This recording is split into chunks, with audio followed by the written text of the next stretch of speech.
let's go to Hebrews chapter 2 verse 3, and Paul says, how shall we escape if we neglect so great salvation? எபிரேயர் 2ஆம் அதிகாரம் 3ஆம் வசனத்திலே அப்போஸ்தலனாகிய பவுல் சொல்கிறார், இவ்வளவு பெரிதான ரட்சிப்பை குறித்து நாம் கவலையற்றிருப்போமானால் வரும் தண்டனைக்கு எப்படி தப்பித்துக்கொள்வோம்? So very clearly, those who have received this so great salvation, they cannot escape if they do something known as neglecting what they have received. இவ்வளவு பெரிதான ரட்சிப்பை பெற்றவர்கள் அவர்கள் ஒரு காரியத்திலிருந்து தப்பித்துக் கொள்ளவே முடியாது. என்னவென்றால் அவர்கள் அதை அசட்டையாக கவலையற்றிருப்பார்களானால் அவர்கள் தப்பித்துக் கொள்ள முடியாது. And we also were teaching about Peter. பேதுருவை குறித்து நாம் இன்று காலையிலே நாம் கேட்டோம். It's very important to listen to the message because it will tell you who Peter is. பேதுரு யார் என்பதை வேதம் சொல்கிறது. And the writings of a person are based on how close that person or how special that person was to God. அந்த நபருடைய வெளிப்படுத்தல்கள், அவருடைய எழுதுகிறதான காரியங்கள் எந்த அளவுக்கு அவர் தேவனோடு கூட ஐக்கியமாக இருக்கிறார், நெருக்கமாக இருக்கிறார் என்பதின் அடிப்படையில் தான் உள்ளது. Because Peter was chosen. ஏனெனில் பேதுரு தெரிந்து கொள்ளப்பட்டவர். You got it? That's why God gave him revelation. ஆகவே தான் தேவன் அவருக்கு வெளிப்பாட்டை கொடுத்தார். So some people get more revelation, some people get less revelation. சிலருக்கு ஆண்டவர் அதிக வெளிப்பாட்டை தருகிறார், சிலருக்கு குறைவான வெளிப்பாடுகள் தான் கிடைக்கிறது. Now we saw in 2 Peter chapter 1 verse 9 that we have to make our calling and election sure. 2 பேதுரு 1ஆம் அதிகாரம் 9வது வசனத்திலே நாம் பார்த்தோம், நம்முடைய அழைப்பையும் தெரிந்து கொள்ளுதலையும் நாம் உறுதிப்படுத்த வேண்டும். That's a job which God has given us. இது தேவன் நமக்கு கொடுத்திருக்கிறதான வேலையாகும். And here it talks about calling and election.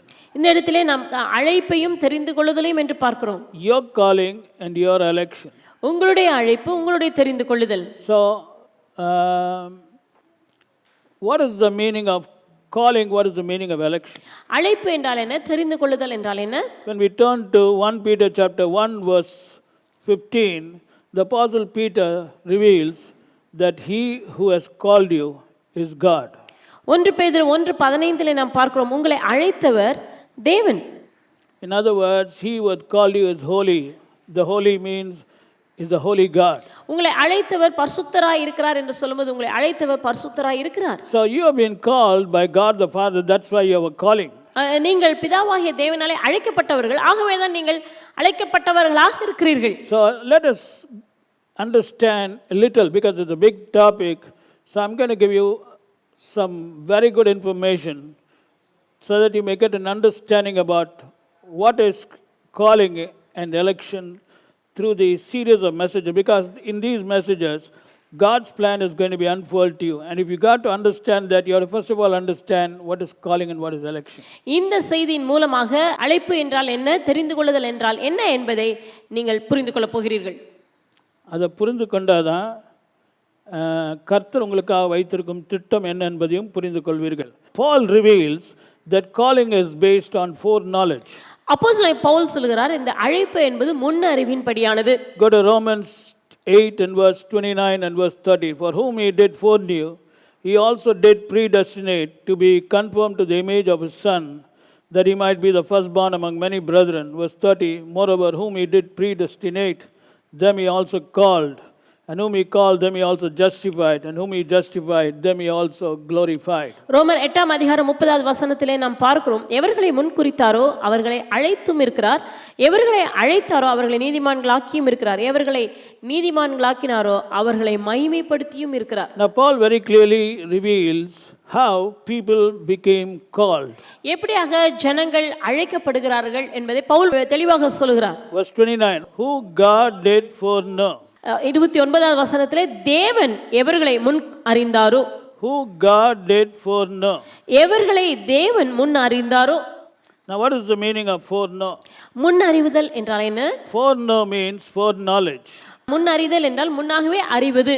In other words, foreknowledge means awareness of something before it happens or exists. அப்படியானால் ஒரு காரியம் நடப்பதற்கு முன்பதாகவே, அது இருப்பதற்கு முன்பதாகவே அறிந்து விடுவது. That means God knew something before it existed. அப்படியானால் தேவன் ஒரு காரியம் இருப்பதற்கு முன்பதாகவே அவர் அறிந்திருந்தார். See, who he did foreknow.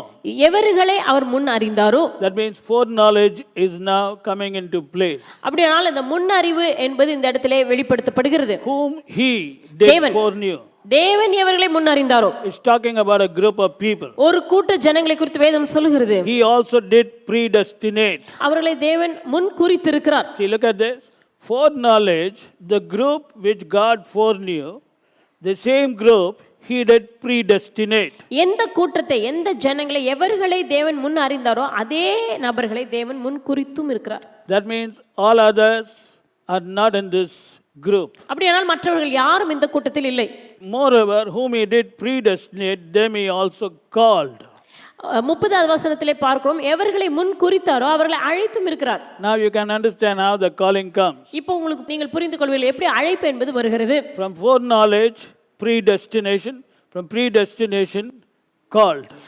முன் அறிந்தவர்களை தேவன் முன் குறிக்கிறார், முன் குறிக்கப்பட்டவர்களை தேவன் அழைக்கிறார். Predestinate means destined or determined beforehand. முன் குறித்தல் என்றால் முன்னாகவே காரியங்கள் நடப்பதற்கு முன்பதாகவே குறித்து விடுதல். You got it? புரிகிறதா? So it is purely based on God. எல்லாமே தேவனை பொறுத்தது, தேவனால் தான் எல்லாமே நடக்கிறது.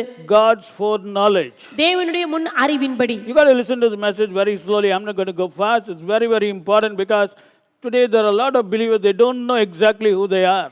இன்றைக்கு अनेक விசுவாசிகள் தாங்கள் யார் என்று அறியாமல் இருக்கிறார்கள். ஆகவே இந்த செய்தியை கவனமாக நீங்கள் கேட்க விரும்புகிறேன். ஆகவே மெதுவாக நான் பேச போகிறேன். It's very sad, brother. இது வேதனையான ஒரு காரியமாகும். They would have heard the term call, but they don't know what is the meaning of calling. அழைக்கப்பட்டவர்கள் என்கிறதான இந்த வார்த்தையை கேட்டிருப்பார்கள், ஆனால் அழைக்கப்படுதல் என்றால் என்ன என்று அவர்களுக்கு தெரியாது. They would have heard the word elect, but they don't know what is the meaning of elect. தெரிந்து கொள்ளப்பட்டவர்கள் என்கிற வார்த்தையை கேட்டிருப்பார்கள், ஆனால் தெரிந்து கொள்ளப்படுதல் என்றால் என்ன என்று தெரியாது. That's the saddest part today. அதுதான் இன்றைக்கு இருக்கும் வேதனையான ஒரு சூழ்நிலையாகும். Now, why is the group of privilege? ஏன் இவர்கள் பாக்கியமான நபர்கள் இல்லாவிட்டால் அவர்கள் விசேஷமானவர்கள்? In other words, what is the privilege of the called? அழைக்கப்பட்டவர்களுடைய விசேஷத்தன்மை என்ன? Now, this is a big topic, and I'm going to teach you very, very little, maybe very little I'm going to teach you today. அது மிகப்பெரிய ஒரு பாடமாக இருந்தாலும் இன்றைக்கு மிகவும் குறுகியதை அதை குறித்து பார்க்கலாம். Go to Hebrews chapter 9 verse 15. எபிரேயர் 9ஆம் அதிகாரம் 15ஆம் வசனம். And for this cause he is the mediator of the New Testament, that by means of death for the redemption of the transgressions that were under the first testament, they which are called might receive the promise of eternal inheritance. ஆகையால் முதலாம் உடன்படிக்கையின் காலத்திலே நடந்த அக்கிரமங்களை நிவர்த்தி செய்யும் பொருட்டு அவர் மரணம் அடைந்து அழைக்கப்பட்டவர்கள் வாக்குத்தத்தம் பண்ணப்பட்ட நித்திய சுதந்திரத்தை அடைந்து கொள்வதற்காக புது உடன்படிக்கையின் மத்தியஸ்தரானார். Now look at this term which is used. They which are called might receive the promise of eternal inheritance. அழைக்கப்பட்டவர்கள் நித்திய சுதந்திரத்தை அடைந்து கொள்வதற்காக. What does it mean? அப்படி என்றால் என்ன? The promise of eternal inheritance can be received only by those who are called. அப்படினா வாக்குத்தத்தம் பண்ணப்பட்ட நித்திய சுதந்திரம் என்பது அழைக்கப்பட்டவர்களால் மாத்திரம் தான் பெற முடியும், அடைய முடியும். Others cannot receive it. மற்றவர்களால் அதை பெற முடியாது. How does calling come into existence? அழைக்கப்படுதல் என்பது எப்படி வருகிறது? From foreknowledge and then predestination and then called. தேவன் எவர்களை முன் அறிந்தாரோ அவர்களை முன் குறித்து விட்டார், அந்த முன் குறிக்கப்பட்டவர்களை தேவன் அழைக்கிறார். See, did you understand this? I told you this is a big topic, but I'm going to give you only little. Maybe later on we'll go into very deep into this teachings of Paul, but listen to me very carefully. I'm showing you who are the called. They are not ordinary people. அழைக்கப்பட்டவர்கள் என்பது சாதாரணமான நபர்கள் அல்ல. See, God has got special things for them. தேவன் அவர்களுக்காக விசேஷமான காரியங்களை And வைத்திருக்கிறார். if you are the called, you better don't underestimate yourself. நீங்கள் அழைக்கப்பட்டவர்களானால் உங்களை நீங்களே தரம் குறைவாக எண்ணிக்கொள்ளாதீர்கள். Now, point number 2, this is a verse everybody knows, but I don't know whether you know the meaning behind it. Let's go Romans 8 and verse 28. Everybody knows. And we know that all things work together for good to them that love God, to them who are the called according to his purpose. ரோமர் 8ஆம் அதிகாரம் 28வது வசனம் இது யாவரும் அறிந்திருக்கிறதான ஒரு வார்த்தையாகும். அன்றியும் அவருடைய தீர்மானத்தின்படி அழைக்கப்பட்டவர்களாய் தேவனிடத்தில் அன்பு கூறுகிறவர்களுக்கு சகலமும் நன்மைக்கு ஏதுவாக நடக்கிறது என்று அறிந்திருக்கிறோம். Now all of you know this verse, but look at what the verse says.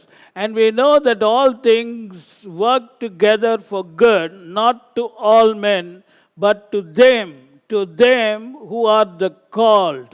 எல்லா காரியங்களும் சகலமும் நன்மைக்கு ஏதுவாக நடக்கிறது என்பது எல்லா மனுஷர்களுக்கும் அல்ல.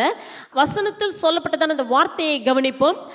அவருடைய தீர்மானத்தின்படி அழைக்கப்பட்டவர்களுக்கு சகலமும் நன்மைக்கு ஏதுவாய் நடக்கிறது. To them who are called. அழைக்கப்பட்டவர்களுக்கு. See, them who are called, அழைக்கப்பட்டவர்களுக்கு how are they called? அவர்கள் எப்படி அழைக்கப்பட்டார்கள்? According to his purpose. அவருடைய சித்தத்தின்படி. So here also you can understand that calling is based on the purpose of God. இதிலும் நாம் புரிந்து கொள்ளலாம் அவருடைய தீர்மானத்தின்படி தான் அழைக்கப்படுகிறார்கள். So if you are called, then all things are working together for good. If you love God. நீங்கள் அழைக்கப்பட்டவர்களாக இருப்பீர்களானால், நீங்கள் தேவனிடத்தில் அன்பு கூறுகிறவர்களாக இருந்தால் உங்களுக்கு சகலமும் நன்மைக்கு ஏதுவாக நடக்கிறது. Because you are called. ஏனெனில் நீங்கள் அழைக்கப்பட்டவர்கள். That means you are such an amazing person, brother. அப்படியானால் மிகவும் நீங்கள் ஆச்சரியமான நபர். All things. சகலமும். All things means whether certain things may look bad to you, certain things may look good to you, certain things may look bitter to you, but whatever it is, whether bitter, good or bad in your sight, all things are working together. Together means not individually, everything is working together for good to them that are called. அழைக்கப்பட்டவர்களுக்கு சகலமும் என்று சொல்லும்போது சில காரியங்கள் உங்களுக்கு மோசமாக தெரியலாம், சிலது உங்களுக்கு கசப்பாக இருக்கலாம், சிலது உங்களுக்கு நலம் அல்லாததாக தெரியலாம், நல்லதாகவும் தெரியலாம். ஆனால் எல்லாமே ஒன்றாக அல்ல, தனியாக அல்ல, எல்லாம் ஒன்றாக இணைந்து உங்களுக்கு நன்மைக்காக தான், சகலமும் ஒன்றாக இணைந்து நன்மைக்காக நடக்கிறது. And the difference between the church during the time of Paul and today is, verse 28 Paul says, and we know. They knew everything. I don't know whether today we know. ஒரே ஒரு வித்தியாசம், அப்போஸ்தலனாகிய பவுல் இருக்கும் பொழுது இருந்த சபைக்கும் இப்பொழுது இருக்கும் சபைக்கும் உள்ள வித்தியாசம் என்னவென்றால், பவுல் சொல்லுகிறார் நாம் இதை அறிந்திருக்கிறோம் என்று சொல்லுகிறார், ஆனால் இன்றைக்கு அது அநேகருக்கு தெரியவில்லை. அதுதான் வித்தியாசம். Because they knew that they were called. ஏனெனில் அவர்கள் தாங்கள் அழைக்கப்பட்டவர்கள் என்பதை அறிந்திருந்தார்கள். Because the apostles must have explained to them very clearly who they were. அப்போஸ்தலர்கள் அவர்களுக்கு வெகு தெளிவாக அவர்கள் யார் என்பதை விவரித்திருக்கிறார்கள். Child of God. தேவ பிள்ளையே, You don't understand who you are, that you are called, then I don't know what to say. நீங்கள் அழைக்கப்பட்டவர்கள் இல்லாவிட்டால் நீங்கள் யார் என்பதை நீங்கள் அறியாமல் இருப்பீர்களானால் எனக்கு என்ன சொல்வது என்று தெரியவில்லை. Okay, point number 3. Now look at this. Romans 9 and verse 23.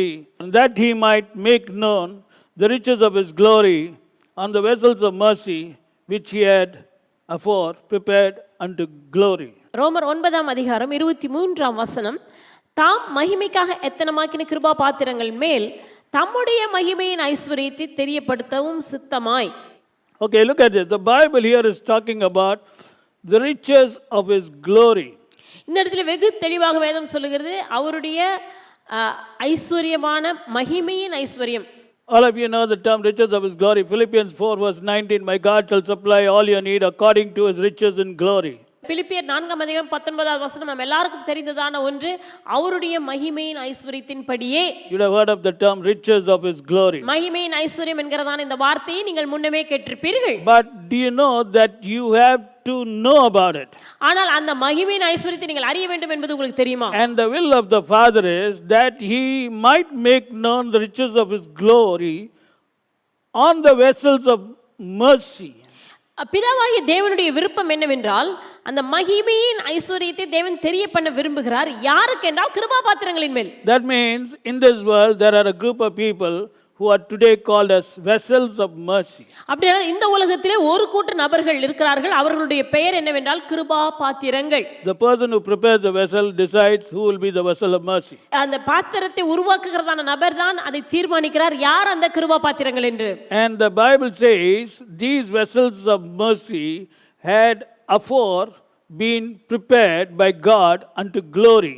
இவர்கள் இந்த கிருபா பாத்திரங்கள் அவருடைய மகிமைக்காக ஆயத்தமாக்கப்பட்டவர்கள். See, did you notice that? That means if you are a vessel of mercy, your afore means right before the foundation of the world, you have been prepared unto glory. நீங்கள் கிருபா பாத்திரமானால் தேவன் முன்பதாகவே அவர் தன்னுடைய மகிமைக்காக அவர் முன்னதாகவே உங்களை ஆயத்தமாக்கி விடுகிறார். That means he has already prepared. அப்படியானால் ஏற்கனவே ஆயத்தமாக்கி விட்டார். Do you know that you have already prepared? உங்களுக்கு தெரியுமா நீங்கள் ஆயத்தமாக்கப்பட்டவர்கள் என்று? Prepared for what? Not for prepared for being a milk pot or a coffee pot or a tea pot. ஒரு பாத்திரமாக, அதாவது பால் பாத்திரமாகவோ அல்லது டீ பாத்திரமாகவோ காஃபி பாத்திரமாகவோ இருப்பதற்கு அல்ல. Not prepared to be a cricket bat. Cricket பேட்டாக இருப்பதற்காக ஆண்டவர் உங்களை உருவாக்கவில்லை. Not prepared to be a computer. அல்லாவிட்டால் கம்ப்யூட்டராக இருக்க தேவன் உங்களை உருவாக்கவில்லை. Just like today, man who has got power to create something with resources which are available creates, okay, this wood is prepared for being a cricket bat.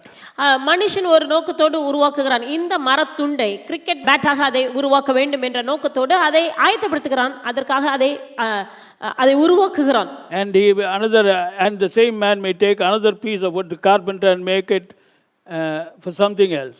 அதே தச்சன் தான் அடுத்த ஒரு மரத்துண்டை எடுத்து வேறொரு பொருளாக அதை உருவாக்குகிறான். The same way God the creator has prepared you unto glory.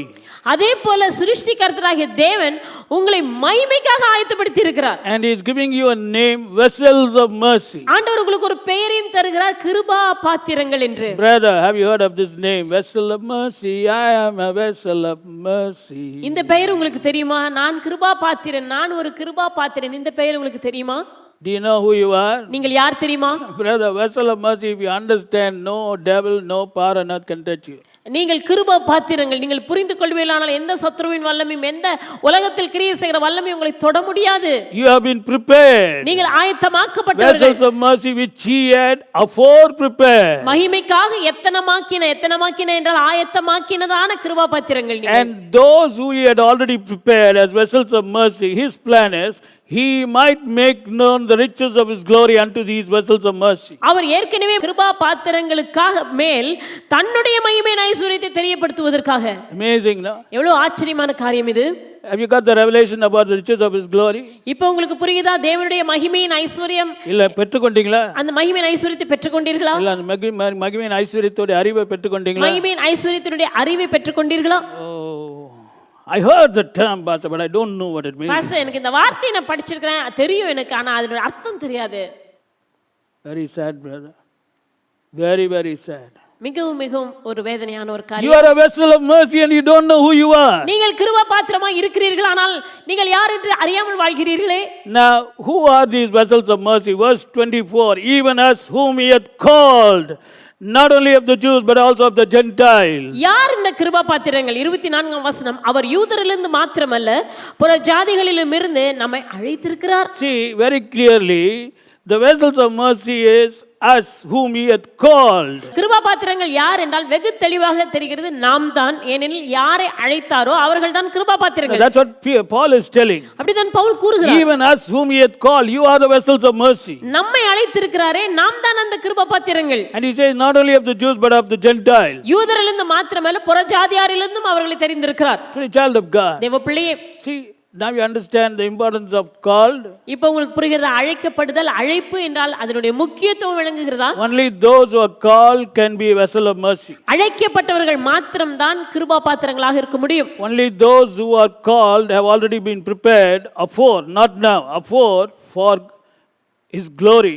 அழைக்கப்பட்டவர்கள் மாத்திரம்தான், இப்பொழுதல்ல முன்னதாகவே முன்கூட்டியே அவர்கள் மகிமைக்காக ஆயத்தமாக்கப்பட்டிருக்கிறார்கள். Only these called, God will make known the riches of his glory. இந்த அழைக்கப்பட்டவர்களுக்கு தான் தேவன் தன்னுடைய மகிமையின் ஐஸ்வரியத்தை தெரியப்படுத்துகிறார். And today you are wasting your time listening to this message, this song, that song. Brother, I feel sorry for you. And you don't have any idea about who you are. You don't know you are a vessel of mercy. You don't know riches of his glory. Come on, what are you doing? Do you think you got so much of time? Kripa பாத்திரங்கள் என்பதே நீங்கள் அறியாமல் தேவன் எதற்காக உங்களை ஆயத்தமாக்கி இருக்கிறார், எதற்காக தெரிந்து கொண்டிருக்கிறார் என்பதை நீங்கள் மகிமையின் ஐஸ்வரியம் அதுவும் புரியாம, மகிமையின் ஐஸ்வரியத்தையும் புரிந்து கொள்ளாம நீங்க வேற ஏதோ இத செய்தி அது இது என்றெல்லாம் கேட்டுக்கொண்டு நேரத்தை வீணாக்குகிறீர்களே. You are telling by stripes you have been healed. அவருடைய தழும்புகளினாலே குணமானேன் என்று அறிக்கை செய்கிறீர்கள். You don't know what you are telling. என்ன சொல்றீங்க உங்களுக்கே தெரியல. Because you are telling by stripes you are healed, but the sickness doesn't seem to leave your body. அவருடைய தழும்புகளினால் குணமானீர்கள் என்று சொல்லிக் கொண்டே இருக்கிறீர்கள், ஆனால் வியாதி போனதாக தெரியவில்லை. It's very tough, no? கஷ்டமா இருக்கிறது அல்லவா? Brother, he should make known. அவர் உங்களுக்கு தெரியப்படுத்த வேண்டும். But his will is he should make known unto you the riches of his glory. அவருடைய விருப்பம் என்னவென்றால் அவருடைய மகிமையின் ஐஸ்வரியத்தை அவர் உங்களுக்கு தெரியப்படுத்த விருப்பமாய் இருக்கிறார். See, go to 2 Thessalonians 2 and verse 14. 2 தெசலோனிக்கேயர் 2:14. Whereunto he called you by our gospel to the obtaining of the glory of our Lord Jesus Christ.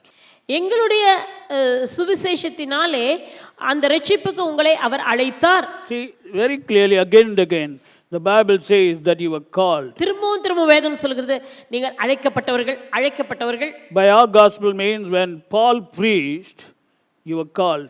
Pavul பிரசங்கம் பண்ணின போது அவர்கள் அழைக்கப்பட்டார்கள். In other words, the calling became effective. அந்த அழைப்பானது உண்மையாக மாறியது. So now I hope you understand. I told you it's a big topic, but I'm just giving you little information today because of lack of time. Now you understand the power and the privilege of the called. இப்பொழுது உங்களுக்கு புரிகிறதா? இது மிக பெரியதான செய்தியாக இருந்தாலும் மிக சுருக்கமாக உங்களுக்கு நான் சொல்லியிருக்கிறேன். நீங்கள் அழைக்கப்பட்டவர்கள் என்றால் அதனுடைய பாக்கியம் என்ன என்பதை புரிந்து கொண்டீர்களா?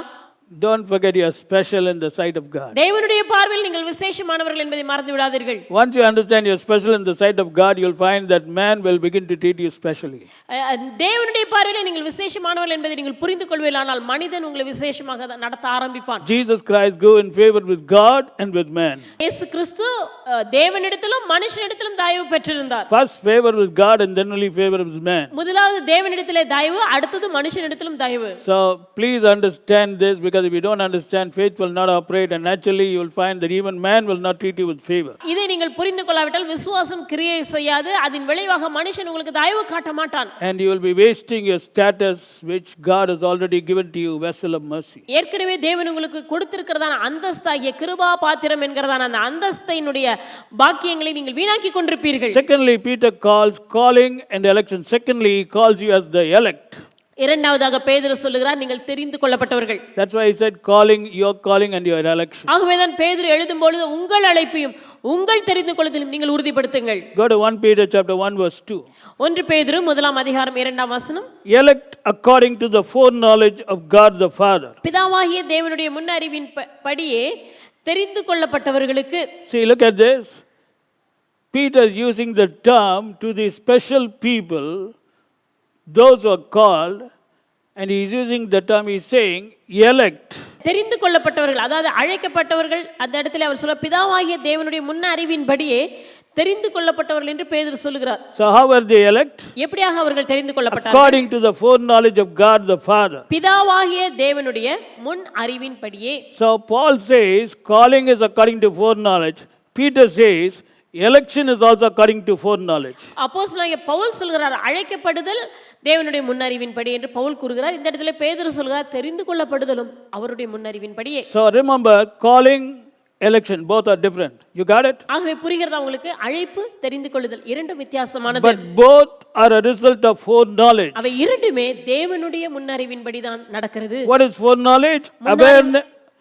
What is foreknowledge? Foreknowledge is awareness of something before it happens or exists. முன் அறிவு என்றால் ஒரு காரியம் சம்பவிப்பதற்கு முன்பதாக இல்லாவிட்டால் அது இருப்பதற்கு முன்பதாகவே அறிந்து விடுதல். Now we saw the importance and the privilege of the call. Now let's see the importance of the elect. அழைக்கப்பட்டவர்களுடைய முக்கியத்துவம், அழைப்பின் முக்கியத்துவம் என்ன என்பதை குறித்து பார்த்தோம். இப்பொழுது தெரிந்து கொள்ளுதலின் முக்கியத்துவம் இல்லாவிட்டால் தெரிந்து கொள்ளப்பட்டவர்களின் விசேஷ தன்மை என்ன என்பதை பார்க்கலாம். Paul says in 2 Timothy chapter 2 verse 9 and verse 10, for which I am suffering even to the point of being chained like a criminal, but God's word is not chained. The King James, wherein I suffer trouble as an evil doer, even unto bonds. Verse 10, therefore I endure all things for the elect's sake, that they may obtain the salvation which is in Christ Jesus with eternal glory. 2 தீமோத்தேயு 2ஆம் அதிகாரம் 9ஆம் 10ஆம் வசனங்களிலே நாம் பார்க்கிறோம், இந்த சுவிசேஷத்தின் நிமித்தம் நான் பாதகன் போல கட்டப்பட்டு துன்பத்தை அனுபவிக்கிறேன், தேவ வசனமோ கட்டப்பட்டிருக்கவில்லை. ஆகையால் தெரிந்து கொள்ளப்பட்டவர்கள் கிறிஸ்து இயேசுவினால் உண்டான இரட்சிப்பை நித்திய மகிமையோடே பெற்றுக்கொள்ளும்படி சகலத்தையும் அவர்கள் நிமித்தமாக சகிக்கிறேன். Now look at what Paul is telling. Pavul என்ன சொல்கிறார் பாருங்கள். He says, I'm suffering even to the point of being chained like a criminal in prison. நான் பாதகன் போல சுவிசேஷத்தின் நிமித்தம் நான் கட்டப்பட்டிருக்கிறேன் என்று பவுல் சொல்கிறார். And he says in verse 10, I endure all these things not for the world's sake. Listen, not for the world's sake, but for the elect's sake. இவை எல்லாவற்றையும் நான் உலகத்திற்காக அல்ல, தெரிந்து கொள்ளப்பட்டவர்கள் நிமித்தமாக இவைகளை எல்லாம் நான் சகிக்கிறேன் என்று சொல்கிறார். You got it? Now do you understand how privileged the elect are? இப்போ உங்களுக்கு புரிகிறதா தெரிந்து கொள்ளப்பட்டவர்கள் என்றால் எவ்வளவு பாக்கியமானவர்கள்? I endure all things for the elect's sake. எல்லாவற்றையும் நான் தெரிந்து கொள்ளப்பட்டவர்களுக்காக நான் சகிக்கிறேன். Why? ஏன்? Because the elect should obtain the salvation which is in Christ Jesus with eternal glory. ஏனெனில் தெரிந்து கொள்ளப்பட்டவர்கள் கிறிஸ்து இயேசுவினால் உண்டான இரட்சிப்பை நித்திய மகிமையோடே பெற்றுக்கொள்ள வேண்டும். See, you got it? Why did God make you the elect? எதற்காக தேவன் உங்களை தெரிந்து கொண்டார்? You have to obtain the salvation which is in Christ Jesus with eternal glory. இயேசு கிறிஸ்துவினால் உண்டானதான இரட்சிப்பை நீங்கள் நித்திய மகிமையோடு கூட பெற்றுக்கொள்ள வேண்டும். அதற்காக தேவன் உங்களை தெரிந்து கொண்டிருக்கிறார். And if this has to happen, then Paul has to endure all things. Endure all things for the elect's sake who have been chosen by God to receive. தெரிந்து கொள்ளப்பட்டவர்கள் இதை பெற வேண்டுமானால், அவர்கள் அதை பெற வேண்டுமானால், அப்போஸ்தலனாகிய பவுல் சகலவற்றையும் அவர்கள் நிமித்தமாக சகித்தார் சகலவற்றையும். Now do you understand the difference between the world and the elect? இப்பொழுது உங்களுக்கு புரிகிறதா? உலகத்திற்கும் தெரிந்து கொள்ளப்பட்டவர்களுக்கும் உள்ள வித்தியாசம் விளங்குகிறதா? Now let me put two verses before you. It's very interesting. We saw in 2 Timothy chapter 2 verse 10, therefore I endure all things for the elect's sake. We saw in Hebrews 9 verse 15, they which are called might receive the promise of eternal inheritance, which means they which are called will receive the promise of eternal inheritance. They which are elect will obtain the salvation which is in Christ Jesus with eternal glory. Therefore, Paul was working for them.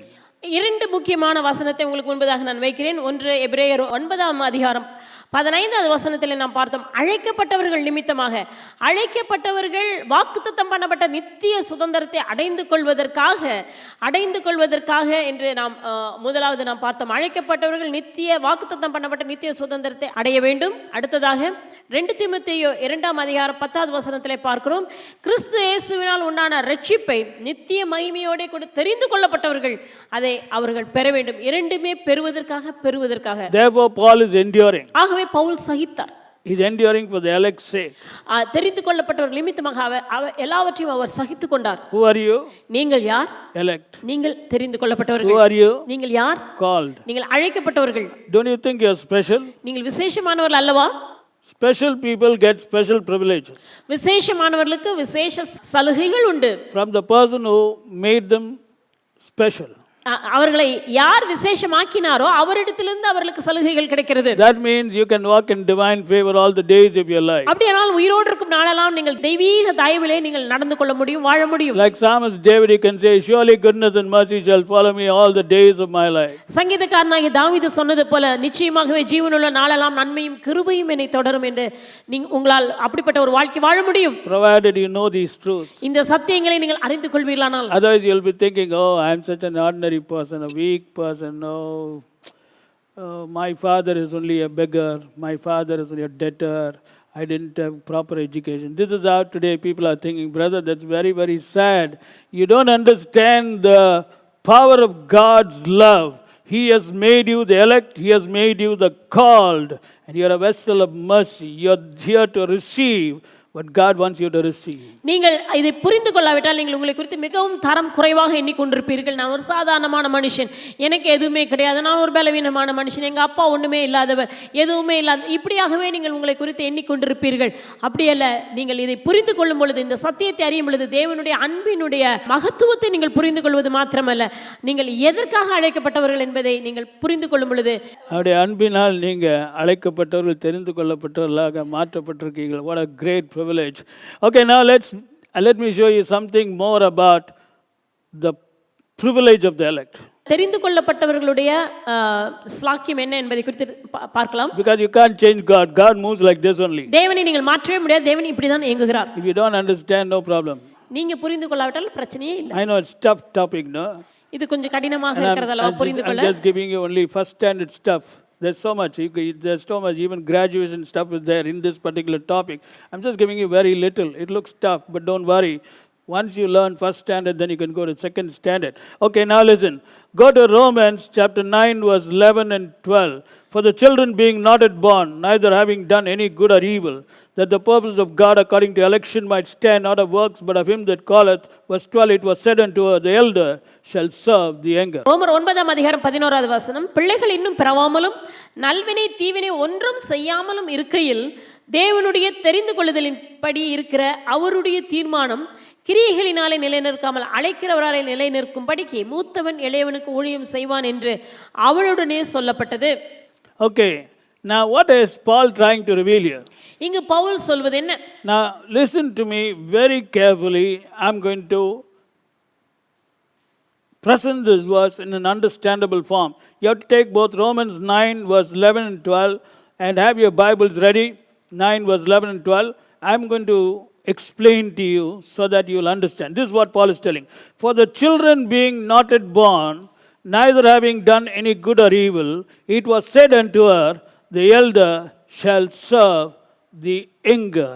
Why was it said unto her, the elder shall serve the younger, though the children were not yet born, neither had done any good or evil? In verse 11, it says that the purpose of God, according to election, might stand, not of works, but of him that calleth. ரோமர் 9:11 வசனத்தை நாம் வேதத்தில் எடுத்துக்கொள்வோம். பிள்ளைகள் இன்னும் பிறவாமலும் நல்வினை தீவினை ஒன்றும் செய்யாமலும் இருக்கையில் மூத்தவன் இளையவனுக்கு ஊழியம் செய்வான் என்று அவளுடனே கூட சொல்லப்பட்டது. இப்பொழுது கேள்வி என்னவென்றால், ஏன் பிள்ளைகள் இன்னும் பிறக்கவும் இல்லை, அவர்கள் எந்த நல்வினை தீவினை எதுவும் செய்யவில்லை, அப்பொழுதே ஏன் அந்த வார்த்தை மூத்தவன் இளையவனுக்கு ஊழியம் செய்வான் என்று ஏன் அவளுக்கு சொல்லப்பட்டது? 11வது வசனத்திலே நாம் பார்க்கலாம், தேவனுடைய தெரிந்து கொள்ளுதலின் படி இருக்கிற அவருடைய தீர்மானம் கிரியைகளினாலே நிலை நிற்காமல் அழைக்கிறவராலே நிலை நிற்கிறது என்பதை வெளிப்படுத்துவதற்காக இப்படி சொல்லப்பட்டது. See, Paul is revealing an amazing revelation. He's saying the children are not yet been born. They are not done any good or evil. அருமையான ஒரு காரியத்தை இந்த இடத்துல பவுல் வெளிப்படுத்துகிறார். பிள்ளைகள் இன்னும் பிறக்கவே இல்லை, அவர்கள் எந்த கிரியையும் செய்யவும் இல்லை. Naturally, if they are not yet born, tell me what they can do. அவர்கள் பிறக்காவிட்டால் என்னதான் செய்ய முடியும், என்ன கிரியைகள் செய்ய முடியும், நீங்களே சொல்லுங்க. Even before they were born, it was said unto her, the elder shall serve the younger. பிள்ளைகள் பிறப்பதற்கு முன்பதாகவே அவளுக்கு சொல்லப்பட்டாயிற்று, மூத்தவன் இளையவனுக்கு ஊழியம் செய்வான். You got it? And then Paul explains why. Pavul கேட்கிறார், ஏன் இப்படி சொல்லப்பட்டது? அதுக்கு வெளிப்படுத்துறார், ஆன்சர் கொடுக்கிறார். அதற்கு பதிலை கொடுக்கிறார். That the purpose of God according to election might stand, not of works, but of him that calleth. தேவனுடைய தெரிந்து கொள்ளுதலின்படிதான், அதாவது அவருடைய தீர்மானம் கிரியைகளினால் நிலை நிற்காமல் அழைக்கிறவராலே நிலை நிற்கிறது என்பதை வெளிப்படுத்துவதற்காக. See, that means here the election of God is coming into place. இந்த இடத்திலே தேவனுடைய தெரிந்து கொள்ளுதல் செயல்படுகிறது, கிரியை செய்கிறதை தான் பார்க்கிறோம். The Bible says the election might stand. தேவனுடைய தெரிந்து கொள்ளுதல் நிலை நிற்கும்படிக்கு. Purpose of God according to election might stand. தேவனுடைய தெரிந்து கொள்ளுதலின் படியாக இருக்கிற அவருடைய தீர்மானங்கள் நிலை நிற்கும்படி. See, in other words, the purpose of God according to election. தேவனுடைய தீர்மானங்கள், அதாவது தேவனுடைய தெரிந்து கொள்ளுதலின் படியாய் இருக்கிறதான அவருடைய தீர்மானங்கள், It should stand. அதுதான் நிலை நிற்க வேண்டும். And then it describes not of works, but of him that calleth. அது மனுஷனுடைய கிரியைகளினால் அல்ல, அவர் அழைக்கிறவராலே அது நிலையில் இருக்கிறது. So here we find in this verse both election and calling is there. இந்த இடத்துல இரண்டையுமே பார்க்கிறோம். இங்கே அழைப்பும் இருக்கிறது, தெரிந்து கொள்ளுதலும் இருக்கிறது. What is the name of God? தேவனுடைய பெயர் என்ன? Him that calleth. அழைக்கிறவர். To the child of God. தேவ பிள்ளையே, Don't you think that the elect are very special people? இப்பொழுது உங்களுக்கு புரிகிறதா தெரிந்து கொள்ளப்பட்டவர்கள் விசேஷமானவர்கள் என்று? Are you the elect? நீங்கள் தெரிந்து கொள்ளப்பட்டவர்களா? Make your calling and election sure. அப்படியானால் உங்களுடைய அழைப்பையும் தெரிந்து கொள்ளுதலையும் உறுதிப்படுத்துங்கள். If you don't understand the meaning of calling, we don't understand the meaning of elect, naturally you will just neglect about it. தெரிந்து கொள்ளுதல் என்றால் என்ன என்று தெரியாமல் இருப்பீர்களானால் நீங்கள் அதை அசட்டையாக தான் எடுத்துக்கொள்வீர்கள். Now when we turn to 1 Thessalonians chapter 1 and verse 4, Paul says, knowing brethren, beloved, your election of God. 1 தெசலோனிக்கேயர் 1:3 வசனம் தமிழ் வேதாகமத்திலே, நீங்கள் தெரிந்து கொள்ளப்பட்டவர்கள் என்று நாங்கள் அறிந்து. See, look at this. Knowing brethren, beloved, your election of God. தேவனுக்கு பிரியமான சகோதரரே, நீங்கள் தெரிந்து கொள்ளப்பட்டவர்கள் என்று நாங்கள் அறிந்து. See, they were very clear about this election and calling and all these things. அவர்கள் இந்த தெரிந்து கொள்ளுதல், அழைக்கப்படுதல் இவைகளெல்லாம் குறித்து நன்றாக அறிந்திருந்தார்கள். In fact, you should be jumping today. இன்றைக்கு இந்த செய்தியை கேட்கிறதான நீங்கள் குதித்து கொண்டிருக்க வேண்டும். Because who called you, who made you the elect? It is the creator of the universe. உங்களை அழைத்தவர் யார், உங்களை தெரிந்து கொண்டவர் யார்? வானத்தையும் பூமியையும் உண்டாக்கினதான சிருஷ்டிகர்த்தர். It is the God who can do anything. அவரால் எதையும் செய்ய முடியும். Don't you think you are special? நீங்கள் விசேஷமானவர்கள், உங்களுக்கு புரிகிறதா? Okay, now next point, because I'm not going to go more into calling and election. That's a big topic. We'll teach you later on about that, but I trust that you're blessed now. இப்பொழுது நான் தொடர்ந்து அழைப்பையும் தெரிந்து கொள்ளுதலை குறித்து நான் பேச போவதில்லை. என்னில் அது மிகப்பெரிய பாடமாகும். ஆகவே அடுத்த குறிப்புக்கு நம்ம போகலாம். ஆனால் உங்களுக்கு இது ஆசீர்வாதமாக இருந்தது என்று நான் நம்புகிறேன். Now, after making certain people called and the elect, God the Father did something to them which Peter is revealing. சிலரை தேவன் அழைத்து அவர்களை தெரிந்து கொள்ள வேண்டியவர்களை தேவன் தெரிந்து கொண்ட பிறகு ஒரு சில காரியங்களை தேவன் அவர்களுக்காக செய்திருக்கிறார். அதை அப்போஸ்தலனாகிய பேதுரு வெளிப்படுத்துகிறார். That's why I'm trying to make you understand Peter is not an ordinary person. His teachings are very deep and you need a teacher to explain to you in understandable language what the Bible is talking. ஆகவே தான் நான் சொல்கிறேன், இந்த பேதுரு சாதாரணமான நபர் அல்ல. அவருடைய போதனைகள் எல்லாம் மிகவும் ஆழமான கருத்துடையவைகள். அவைகளை எடுத்து உங்களுக்கு சொல்லித் தருவதற்கு உங்களுக்கு ஒரு போதகர் தேவைப்படுகிறது. Okay, go to 2 Peter chapter 1 verse 1 and here this is what Peter says, to them that have obtained like precious faith with us through the righteousness of God and Savior Jesus Christ. நம்முடைய தேவனும் இரட்சகருமாய் இருக்கிற இயேசு கிறிஸ்துவினுடைய நீதியால் எங்களைப் போல அருமையான விசுவாசத்தை பெற்றவர்களுக்கு. Now Peter is telling, first of all, you have received precious faith. அப்போஸ்தலனாகிய பேதுரு சொல்லுகிறார், முதலாவதாக நீங்கள் அருமையான விசுவாசத்தை பெற்றவர்கள். What faith? எப்படிப்பட்ட விசுவாசம்? Look at the term which Peter is using, precious faith. பேதுரு சொல்லுகிற அந்த வார்த்தையை கவனியுங்கள், அருமையான விசுவாசம். And the term used is that have obtained. பெற்றவர்கள். To them that have obtained. பெற்றவர்களுக்கு. Who are the them? அந்த பெற்றவர்கள் யாவர்? The called and the elect. அழைக்கப்பட்டவர்களும் தெரிந்து கொள்ளப்பட்டவர்கள். That's why in verse 9 2 Peter 1:9 he says make your calling and election sure. ஆகவே தான் தமிழ் வேதாகமத்தில் 10வது வசனத்திலே நாம் பார்க்கிறோம், உங்களுடைய அழைப்பையும் தெரிந்து கொள்ளுதலையும் உறுதிப்படுத்தும்படி. He's talking to those who have a calling, who have an election. அழைக்கப்பட்டவர்களுக்கு தெரிந்து கொள்ளப்பட்டவர்களுக்கு தான் இதை எழுதுகிறார். So first of all they have obtained precious faith. முதலாவதாக அவர்கள் அருமையான விசுவாசத்தை பெற்றவர்கள். You have obtained, brother. நீங்கள் பெற்றிருக்கிறீர்கள் சகோதரரே. And you're telling I don't have faith. ஆனா நீங்க என்ன சொல்றீங்க, எனக்கு விசுவாசமே இல்ல. Brother, it's not faith, it's precious faith. விசுவாசம் அல்ல, நீங்கள் அருமையான விசுவாசத்தை பெற்றவர்கள். Precious stones. நீங்கள் அருமையான கற்களை நாம் அறிந்திருக்கிறோம். See, stones, precious stones. கற்களிலே வித்தியாசம் உண்டு. சாதாரண கல், அருமையான கல்கள், விசேஷமான கற்கள். In the same way, this is precious faith. ஆகவே இது விலையுயர்ந்த விசேஷமான விசுவாசம். Have you obtained it or not? நீங்கள் பெற்றிருக்கிறீர்களா இல்லையா? I don't know, pastor. Pastor, எனக்கு தெரியல pastor. Even stomach pain is not going. வயிற்று வலி கூட போகவில்லையே. Whenever I come for prayer, you know, I always carry my problem. I can't throw the problem. I go to God and say, Lord, solve this problem. The next day again, I'll take it to Him. The next day again, I'll take to Him. I'm always doing this. I don't understand what faith I'm having. தேவனிடத்திலே ஜெபத்திற்காக நான் வரும் பொழுது என் பிரச்சனையோடு கூட நான் வருகிறேன். ஆனால் எப்படி தேவனிடத்தில் அந்த பிரச்சனையை தூக்கி போட்டு விடுவது என்பதை அறியாததினாலே நான் திரும்பவும் அந்த பிரச்சனையோடு கூட திரும்புகிறேன். திரும்பவும் அடுத்த நாள் வரும்பொழுது அதே பிரச்சனை இப்படியாக வந்து வந்து நான் போய்கொண்டே இருக்கிறேன், அல்லாமல் தூக்கி போட தெரியாமல் இருக்கிறேன். Brother, you have obtained, the Bible says, to them that have obtained precious faith. வேதம் வெகு தெளிவாக சொல்லுகிறது, நீங்கள் பெற்றவர்கள் அருமையான விசுவாசத்தை பெற்றவர்கள். How did you receive it? Through the righteousness of God and our Savior Jesus Christ. அந்த விசுவாசத்தை நீங்கள் எப்படி பெற்றுக்கொண்டீர்களானால் இயேசு கிறிஸ்து நம்முடைய தேவனும் இரட்சகருமாய் இருக்கிற இயேசு கிறிஸ்துவின் நீதியினால் உண்டாகிறதான விசுவாசம். Listen, it's not because of your works. உங்களுடைய கிரியைகளினால் அல்ல, புரிந்து கொள்ளுங்கள். It's not because of what you did. நீங்கள் செய்த எந்த கிரியைகளினாலும் அல்ல. It is entirely through the righteousness of God and our Savior Jesus Christ. நம்முடைய தேவனும் இரட்சகருமாய் இருக்கிற இயேசு கிறிஸ்துவின் நீதியால் மாத்திரமே வருகிறதான அருமையான விசுவாசமாகும்.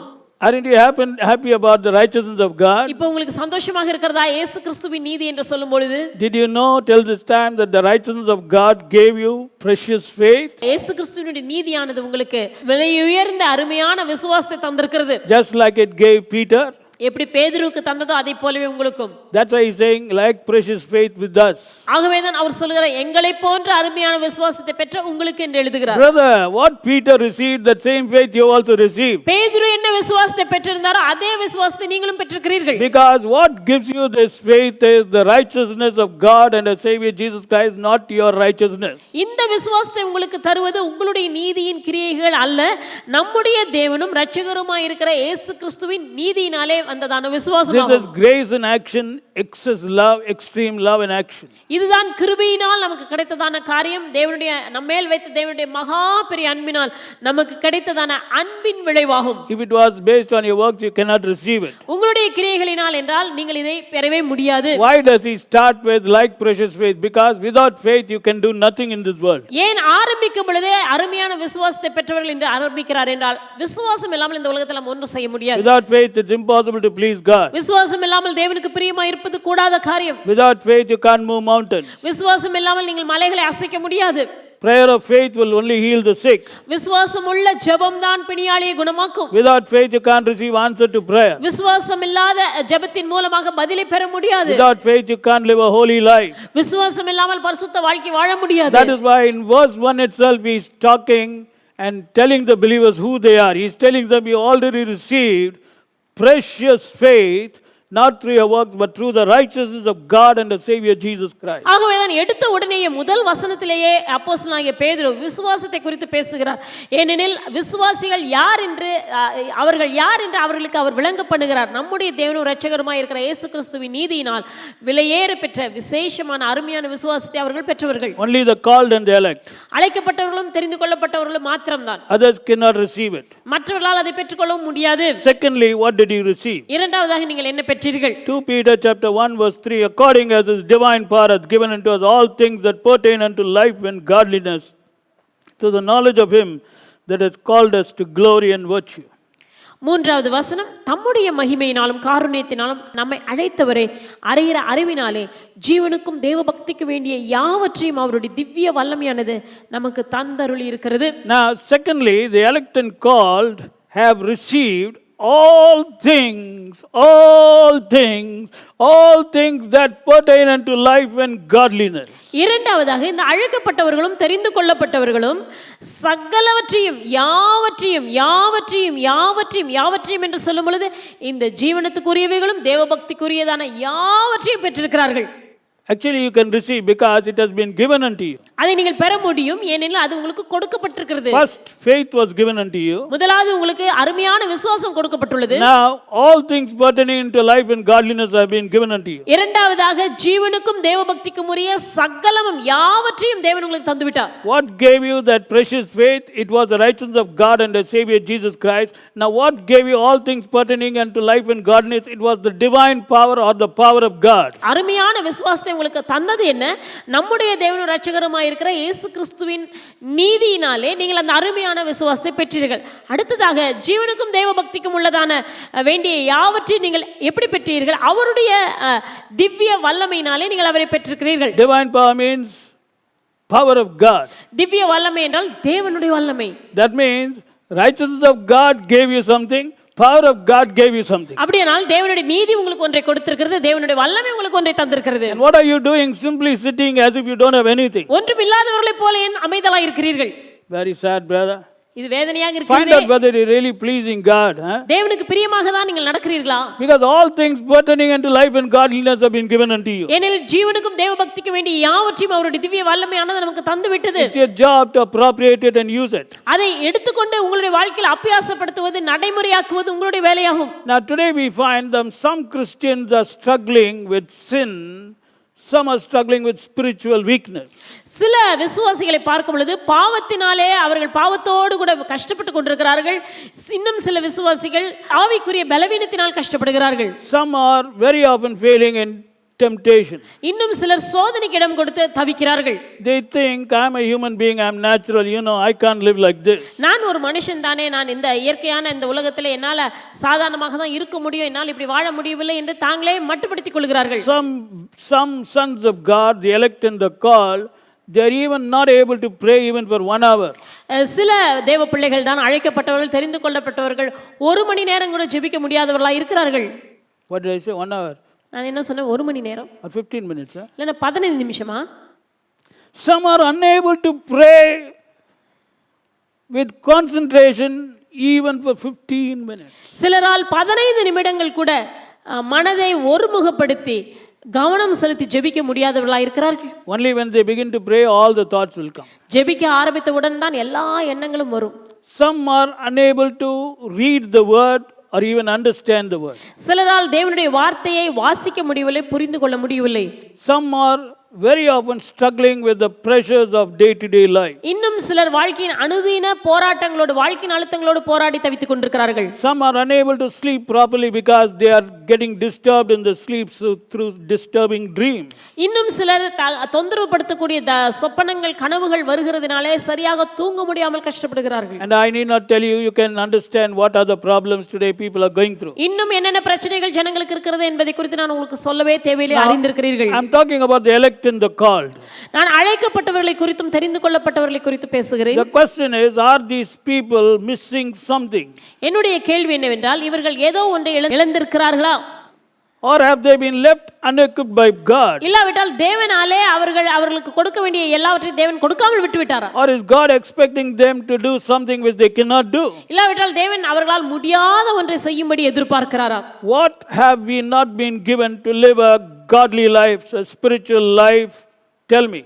ஆவிக்குரிய ஒரு வாழ்க்கை வாழ்வதற்கு, தேவபக்தியான ஒரு வாழ்க்கை வாழ்வதற்கு தேவன் நமக்கு செய்யாமல் விட்டது என்ன? நீங்களே சொல்லுங்க. In fact, all things pertaining to today's life as well as godliness. அதுவும் சொல்லப்போனால் இந்த ஜீவனுக்குரியதான சகலவற்றையும், தேவபக்திக்குரியதான யாவற்றிற்கு வேண்டிய எல்லாவற்றையும் அவர் தந்து விட்டார். Life and godliness. ஜீவனுக்குரியதான காரியங்கள், தேவபக்திக்குரியதான காரியங்கள். Peter is very clearly telling, you are not missing anything. God has given to you all things which are necessary or pertaining for you to live in this world for life and godliness. பேதுரு தெளிவாக சொல்கிறார், எதுவும் உங்களுக்கு குறைவாக இல்லை, எதுவுமே உங்களுக்கு குறைவாக இல்லை, எல்லாமே ஜீவனுக்குரியதான யாவையும், தேவபக்திக்குரியதான யாவையும் அவருடைய திவ்ய வல்லமையானது உங்களுக்காக செய்து விட்டது. We are fully equipped. நாம் முழுவதுமாக நாம் பெற்றுக்கொண்டவர்களாக தான் இருக்கிறோம். But the problem is we have not understood exactly what the Bible is telling. ஆனால் பிரச்சனை என்ன தெரியுமா? தேவனுடைய வார்த்தை என்ன சொல்கிறது என்பதை புரியாமல் இருக்கிறோம். The reason is because you are listening to something which is not the truth.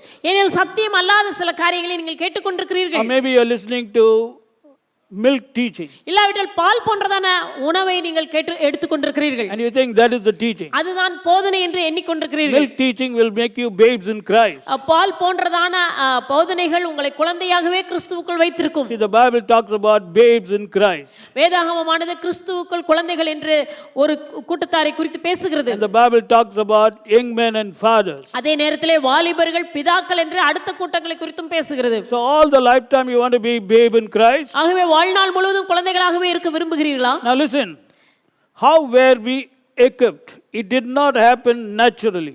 எப்படியாக நாம் ஆயத்தப்படுத்தப்பட்டோம், எப்படியாக நமக்கு அருளப்பட்டது, அது தானாக நடக்கவில்லை. You weren't born with it. நீங்கள் அதோடு கூட பிறக்கவில்லை. You didn't earn it through your hard work or good behavior. உங்களுடைய நல்ல நடத்தையினாலும் உங்களுடைய கடின உழைப்பினாலும் சம்பாதிக்கவில்லை. For those who are called and elected, God's divine power gave it.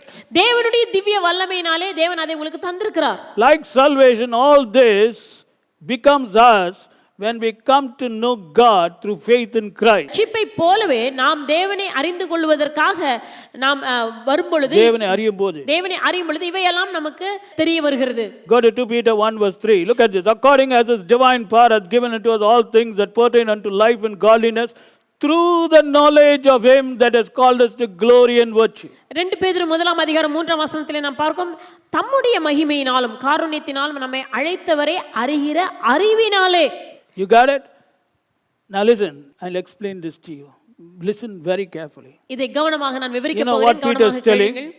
His divine power has given unto us all things that pertain unto life and godliness, but it is through the knowledge of him that called you unto glory and virtue.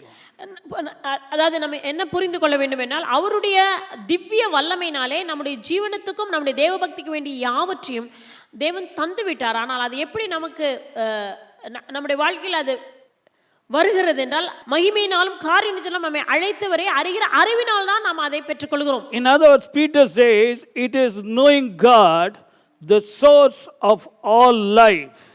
எல்லா ஜீவனுக்கும் மூல காரணமாக இருக்கிறதான தேவனை அறிகிறதினால் தான் வருகிறது. See, God is the source of all life. தேவன் தான் எல்லா ஜீவனுக்கு அவர்தான் மூல காரணமாக இருக்கிறார். And if you know God, தேவனை நீங்கள் அறிவீர்களானால், through the knowledge of him, through the knowledge of this God who is the source of all life, you will be able to experience what the divine power of God gave to you. எல்லா ஜீவனத்துக்கும் மூல காரணமாக இருக்கிறதான தேவனை நீங்கள் அறிவீர்களானால் அவருடைய திவ்ய வல்லமையினாலே உங்களுக்காக கொடுக்கப்பட்ட உங்களுடைய ஜீவனத்துக்கும் தேவபக்திக்கும் உரிய காரியங்களை நீங்கள் பெற்றுக்கொள்வீர்கள். See, as the called and elect, you have everything you need to live a holy life, an abundant life, a supernatural life, a overcoming life, a temptation overcoming life. அழைக்கப்பட்டவர்களாக தெரிந்து கொள்ளப்பட்டவர்களாக இந்த உலகத்திலே நீங்கள் வாழும் பொழுது இயற்கைக்கு அப்பாற்பட்ட வாழ்க்கைக்கு வேண்டியதான காரியங்கள் மேற்கொள்ளுகிறதான வாழ்க்கை, ஜெயம் நிறைந்த வாழ்க்கை வேண்டிய யாவையும் ஆண்டவர் உங்களுக்காக செய்து முடித்திருக்கிறார். See, it is not your education. Listen, it's not your education, your intelligence, your resources, your family background which is going to determine how you live in your life. It is the knowledge of God. உங்களுடைய படிப்பு தரமோ அல்லது உங்களுடைய குடும்ப பின்னணியோ உங்களுடைய அந்தஸ்தோ நீங்கள் எப்படி இந்த உலகத்தில் வாழப்போகிறீர்கள் என்பது தீர்மானிக்கவில்லை. தேவனை குறித்ததான அறிவு உங்களுக்கு என்ன இருக்கிறது, எப்படிப்பட்ட அறிவை உடையவர்களாக இருக்கிறீர்கள் என்பதுதான் இந்த வாழ்க்கையில் நீங்கள் எப்படி வாழ்கிறீர்கள் என்பதை தீர்மானிக்கிறது. And that is why already faith has been given to you. ஆகவே தான் ஏற்கனவே விசுவாசம் உங்களுக்கு கொடுக்கப்பட்டாயிற்று. Faith has been given to you. And then all things pertaining unto life and godliness. முதலாவது விசுவாசத்தை தேவன் உங்களுக்கு தந்திருக்கிறார். அடுத்ததாக ஜீவனுக்கும் தேவபக்திக்கும் வேண்டிய யாவற்றையும் அவர் தந்துவிட்டார். And you have to know this. இதை நீங்கள் அறிந்து கொள்ள வேண்டும். But because of lack of knowledge, அறிவில்லாததினாலே that's a problem. அதுதான் பெரிய பிரச்சனையாகும். I don't know what to say. எனக்கு என்ன சொல்வதென்றே தெரியவில்லை. Lack of knowledge. My people have gone into captivity because of lack of knowledge. Isaiah 5 and verse 13. ஏசாயா 5:13 பார்க்கிறோம். என் ஜனங்கள் அறிவில்லாமையினாலே அவர்கள் சிறைப்பட்டு போகிறார்கள். Today a lot of believers are living in bondage. இன்றைக்கு अनेक விசுவாசிகள் கட்டுகளோடு சிறையிலே வாழ்ந்து கொண்டிருக்கிறார்கள். And they think this is not possible. We can't live such a life. அவர்களுடைய மனதின் எண்ணம் என்னவென்றால் இப்படிப்பட்ட ஒரு வாழ்க்கையெல்லாம் வாழ முடியாது. இதுதான் அவர்களுடைய எண்ணம். They say I don't have self control. எனக்கு சுயத்தை அடக்கிக் கொள்ளக்கூடியதான நிலைமை எனக்கு இல்லை. If you are going to say like this, you are not only robbing yourself but also robbing the blessings of the people around you. இப்படி நீங்கள் செய்வீர்களானால் உங்களையே நீங்கள் வஞ்சிப்பது மாத்திரமல்ல, உங்களை சுற்றிலும் இருக்கிறதான ஜனங்களும் அவர்களும் தேவனுடைய ஆசீர்வாதத்தை பெற முடியாதபடி தடையாக இருக்கிறீர்கள். Listen, God has given you the ability to pray supernaturally. இயற்கைக்கு அப்பாற்பட்ட முறையில் ஜெபிக்க கூடியதான கிருபையை, திராணியை தேவன் உங்களுக்கு தந்திருக்கிறார். He's God given you the ability to be humble. தாழ்மையாக இருக்கக்கூடியதான திறமையை தேவன் தந்திருக்கிறார். He's given you the ability to have calmness. அமைதலோடு இருக்கக்கூடிய திறமையை தேவன் தந்திருக்கிறார். Ability to be patient. பொறுமையோடு இருக்கும் திறமையை தேவன் தந்திருக்கிறார். Ability to love others. மற்றவர்களில் அன்பு கூறக்கூடிய திறமையை தேவன் தந்திருக்கிறார். Ability to be self restrained. நம்மை கட்டுப்படுத்திக் கொள்ளக்கூடியதான அந்த திறமையை தேவன் தந்திருக்கிறார். Ability to understand the word of God. கர்த்தருடைய வார்த்தையை புரிந்து கொள்ளும் திறமையை தந்திருக்கிறார். And you have to grow in the knowledge of God and our Savior Jesus Christ. நீங்கள் கர்த்தராகிய இயேசு கிறிஸ்துவையும் அறிவிலே நீங்கள் வளர வேண்டும். And I repeat it again, God is the source of our life and everything. நான் திரும்பமாக சொல்கிறேன், தேவன் தான் எல்லா ஜீவனுக்கும் மூல காரணமாக இருக்கிறார். Now I'm going to read contemporary English version translation. Very good. 2 Peter 1:3, same contemporary English, same verse contemporary English version says, we have everything we need to live a life that pleases God. It was all given to us by God's divine power. When we learned, He had invited us to share in His wonderful goodness. மிக அருமையான ஒரு மொழிபெயர்ப்பு CV மொழிபெயர்ப்பிலே பார்க்கலாம். நாம் எல்லாவற்றையும், அதாவது தேவனுக்கு பிரியமாக வாழக்கூடிய எல்லாவற்றையும் நாம் தேவனிடத்திலிருந்து பெற்றுக்கொண்டிருக்கிறோம். அது மாத்திரமல்லாமல் நாம் தேவனை அறிகிற அறிவினாலே அவர் நம்மை அழைத்த போது நமக்கு என்னெல்லாம் உண்டாயிருக்கிறது என்பதை நாம் அறிந்தும் இருக்கிறோம். See, we have everything we need to live a life that pleases God. தேவனுக்கு பிரியமாக வாழக்கூடியதான எல்லாவற்றையும் நாம் பெற்றிருக்கிறோம். See, that's a contemporary English version. CV மொழிபெயர்ப்பு இவ்வாறாக மொழிபெயர்த்துள்ளது. So today understand, no more can you lead a weak, helpless, unable life in sin, sickness and torment and all these things. ஆகவே இனிமேல் நீங்கள் முடியாது, இல்லை, கூடாது என்கிறதான திறமையற்ற திராணியற்றதான ஒரு வாழ்க்கை நீங்கள் வாழ அவசியமில்லை. No more can you say I'm not able to pray.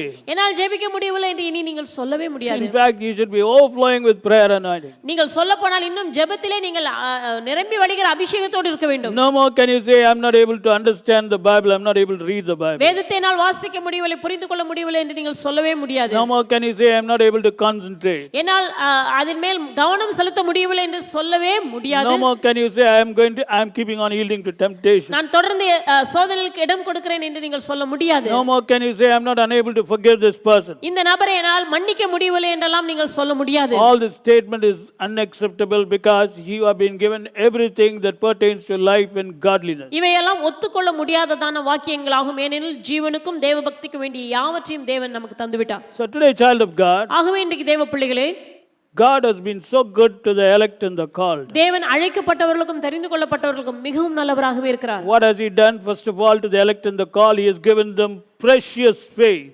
அழைக்கப்பட்டவர்களுக்கும் தெரிந்து கொள்ளப்பட்டவர்களுக்கும் தேவன் கொடுத்திருக்கிற முதலாவது காரியம் என்னவென்றால் விசேஷமான அருமையான விசுவாசத்தை தந்திருக்கிறார். Through the righteousness of God and the Savior Jesus Christ. நம்முடைய கர்த்தரும் இரட்சகருமாய் இருக்கிற இயேசு கிறிஸ்துவின் நீதியினால் உண்டாகிறதான விசுவாசம். Secondly, all things pertaining to life and godliness, His divine power is given unto the elect and the called. இரண்டாவதாக நம்முடைய ஜீவனுக்கும் தேவபக்திக்கும் வேண்டிய யாவற்றையும் அவருடைய திவ்ய வல்லமையானது நமக்கு தந்திருக்கிறது. Now, grow in the knowledge of God. ஆகவே தேவனை அறிகிற அறிவில் வளர்வோம். And don't continue to live this weak, important life. ஆகவே இனிமேலும் தொடர்ந்து பலவீனமான திறமையற்ற திராணி இல்லாத வாழ்க்கை வாழாதீங்க. If you do, you're robbing yourself of the blessings of God. அப்படி நீங்கள் தொடர்ந்து அதையே வாழ தெரிந்து கொள்வீர்களானால் கர்த்தர் கொடுத்ததான ஆசீர்வாதத்தை நீங்களே திருடுவதற்கு விட்டு கொடுக்கிறீர்கள். நீங்களே திருடுகிறீர்கள். நீங்களே திருடுகிறீர்கள். You know, a lot of believers are robbing themselves, not others, robbing themselves of the blessings of God. அநேக விசுவாசிகள் மற்றவர்களை அல்ல தங்களுடைய ஆசீர்வாதங்களை தாங்களே திருடி விடுகிறார்கள். Self goal. ஒரே பக்கத்துல கோல் அடிக்கிறாங்க. So remember, you're the called and the elect. ஆகவே நினைவில் வைத்துக் கொள்ளுங்கள், நீங்கள் அழைக்கப்பட்டவர்கள், நீங்கள் தெரிந்து கொள்ளப்பட்டவர்கள். Amazing people you are. நீங்கள் அருமையான ஆச்சரியமான நபர்கள். I'm so happy because God opened my eyes. கர்த்தர் என் கண்களை திறந்திருக்கிறார். ஆகவே நான் மிகவும் சந்தோஷமா இருக்கிறேன். Otherwise, where will I go? இல்லாவிட்டால் நான் எங்கே செல்ல முடியும்? Okay? புரிகிறதா? Blessed. நீங்கள் ஆசீர்வதிக்கப்பட்டவர்.